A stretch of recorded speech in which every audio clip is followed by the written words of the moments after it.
ডিম দিয়ে মুসুর ডাল।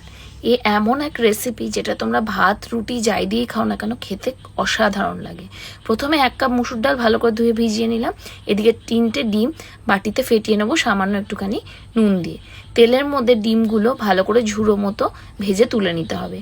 এরপর তেলের মধ্যে দেবো শুকনো লঙ্কা আর গোটা জিরে ফোড়ন, সঙ্গে দিয়ে দেবো আদা কুচি আর রসুন কুচি। ভালো করে ভেজে নিয়ে পরের মধ্যে দিয়ে দেবো কুচানো পেঁয়াজ, এটাও ভালো করে ভেজে নিয়ে দিয়ে দেবো টমেটো কুচি। সঙ্গে গুঁড়ো মশলা দেবো, যেমন হলুদ গুঁড়ো, ধনে গুঁড়ো, জিরে গুঁড়ো আর লঙ্কা গুঁড়ো। এই সব কিছু দিয়ে সঙ্গে কাঁচা লঙ্কা আর নুন দিয়ে মশলাটা খুব ভালো করে কষাতে হবে। একটু জল দিয়ে মশলাটা ভালো করে কষিয়ে নিলাম। এরপরে দিয়ে দিলাম ভেজানো মুসুর ডাল, ভালো করে নাড়াচাড়া করে দিয়ে দিলাম গরম জল।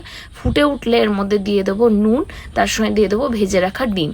নাড়াচাড়া করে নামানোর আগে দিয়ে দেবো ধনে পাতা কুচি, কিছুটা গরম মশলা গুঁড়ো, তার সঙ্গে দিয়ে দেবো সামান্য একটু চিনি আর ঘি। তাহলেই তৈরি হয়ে গেল ডিম দিয়ে মুসুর ডাল। জাস্ট অসাধারণ লাগে খেতে।